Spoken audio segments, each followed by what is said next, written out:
Bom dia, RPGista, aqui é o Leonardo Chaba e você está escutando o Pensando RPG. E hoje falaremos sobre os brutais e selvagens dragões brancos, aqueles mais animalescos dentre todos os dragões cromáticos. Ainda assim, vocês terão uma surpresa, pois há uma estranha qualidade desses dragões que pode gerar muitas possibilidades de trama, mas vocês logo me perguntam: Hey, Léo, que característica estranha é essa, meu bom homem?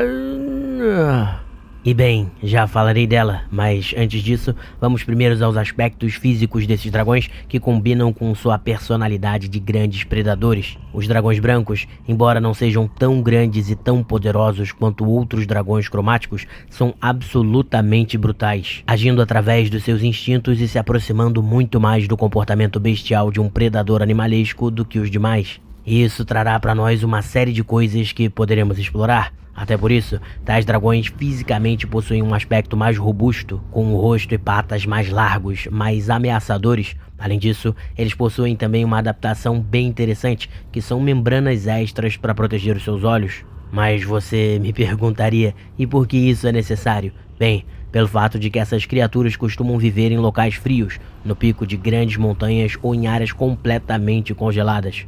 E nessas condições, o reflexo da luz do sol na neve ou no gelo causa problemas de visão e de cegueira em muitas criaturas. E tais membranas, obviamente, impedem que esses dragões sejam afligidos por tais condições.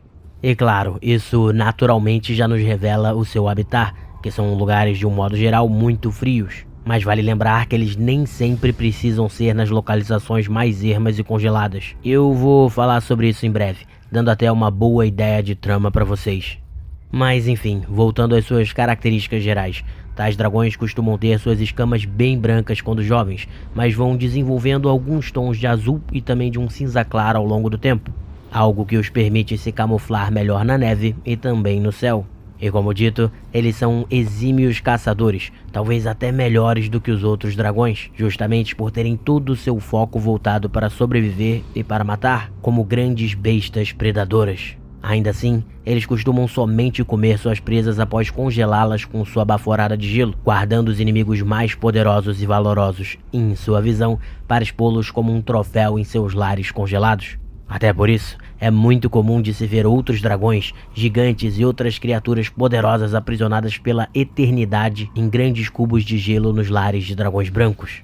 E até por essa sua característica de grandes predadores, como se fossem um enorme tubarão branco dos céus e das montanhas congeladas, tais criaturas costumam viver sozinhas, sem praticamente entrar em contato com outros dragões. A única exceção ocorre, claro, com o sexo oposto, e mesmo assim, eles apenas se juntam para reproduzir, separando-se assim que ocorre o nascimento de sua prole. Mas vale lembrar que há exceções para todos esses casos, como seria de se esperar.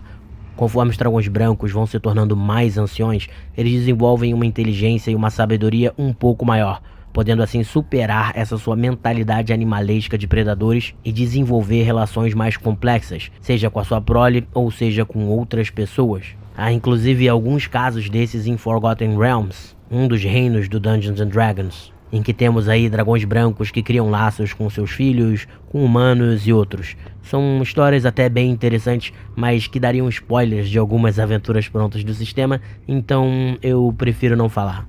Mas mesmo assim é bom lembrar que os dragões mais velhos superam essa vida mais instintiva e animal, embora nunca a deixem completamente. E dentro desse comportamento tem algo que vai chamar muito a atenção dos jogadores, e tenho certeza de que vocês vão gostar, que é o fato de que esses dragões são os únicos que você pode efetivamente domar, como um animal, ao contrário dos outros cromáticos que são inteligentes demais para isso. Algumas tribos bárbaras do norte de Forgotten Realms, por exemplo, domam alguns dragões brancos super jovens e podem usá-los em combate. Além disso, os gigantes de gelo costumam procurar por dragões brancos para enfrentar, de modo a aumentar o seu status diante dos outros gigantes. E é claro que eles não têm muita chance contra os dragões anciões, mas quando batem de frente com os mais jovens, são capazes de derrotá-los e de dominá-los à força. E tais dragões, vendo-se diante de um ser mais poderoso física ou magicamente do que eles, costumam sim se tornar servos, montarias de batalha ou até mesmo animais de estimação. O que pode ser muito interessante aí para as aventuras de vocês. Mas é claro que vocês já vão logo me questionar de novo, e aquela característica peculiar que eu tinha prometido? Bem, Essa característica se refere à memória dessas criaturas. Elas possuem a capacidade de recordar de absolutamente tudo o que ocorreu com elas, lembrando-se de qualquer insulto ou de qualquer derrota, e até por isso elas procuram se vingar sempre que isso acontece. E claro, como eu já falei anteriormente, como elas lembram de cada detalhe de cada batalha, elas gostam por isso de guardar o corpo dos seus inimigos mais poderosos, porque assim podem olhar para eles e se lembrar da sua própria glória. Aliás, sua memória é tão incrível que esses dragões são capazes de se lembrar até mesmo da origem de cada moeda de seu tesouro, individualmente. E é claro que tal característica pode trazer vários ganchos de história, já que talvez somente um dragão branco possa ter a informação necessária sobre algum ser ou sobre algum acontecimento. Quem sabe uma moeda perdida de uma antiga civilização? Ah, e vale lembrar também que essas criaturas sempre congelam o seu próprio tesouro, tudo ele. Não só para enfeitar os seus lares, mas também para aumentar o seu volume, fazendo parecer com que seu tesouro seja maior e mais grandioso. Mas voltando à questão da memória. Bom, a lembrança que eles possuem dos eventos, porém, não é assim tão facilmente acessível. Isso acontece porque eles se lembram sim dos fatos de uma batalha, lembram-se de quem era o seu oponente, de como foi o combate, mas não conseguem, por sua baixa capacidade intelectual, inserir em sua memória questões mais abstratas, como por exemplo, o que eles sentiam quando lutavam, se aquela presa foi o suficiente para matar a sua fome ou não e etc. Ainda assim, essa característica de fato é para lá de interessante e pode ser explorada aí por vocês em muitas histórias ou aventuras.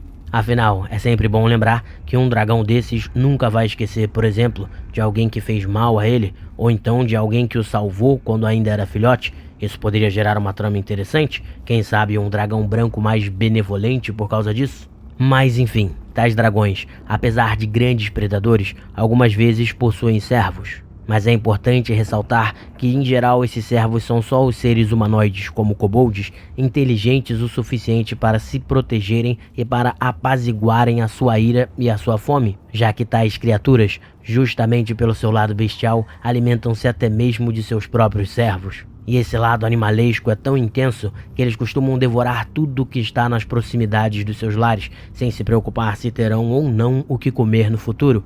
E esse seu comportamento sem controle é justamente o que faz com que a maioria desses dragões se encontrem em áreas ermas e congeladas, não pelo fato de que eles somente fazem os seus lares lá, mas porque somente lá acabam sobrevivendo. A carcaça de dragões brancos encontradas em áreas mais urbanas, quando há a presença de uma grande montanha, uma montanha capaz de fornecer um lar frio para o dragão. No entanto, se houver uma grande civilização próxima a essa montanha, tais predadores tendem a não sobreviver por muito tempo, eles se expõem demais. Mas é aqui justamente que há uma possibilidade para lá de interessante de trama. Isso porque, ao longo do tempo, os dragões brancos desenvolveram a capacidade de hibernar. Isso é, para cada ano em que eles ficam ativos, alimentando-se e caçando, eles passam um ano dormindo. Isso, naturalmente, faz com que um dragão que casse por 10 anos, durma depois por 10 anos, o que permite que a natureza ao seu redor se recupere, fazendo com que ele tenha, ao acordar, alimento suficiente para se sustentar.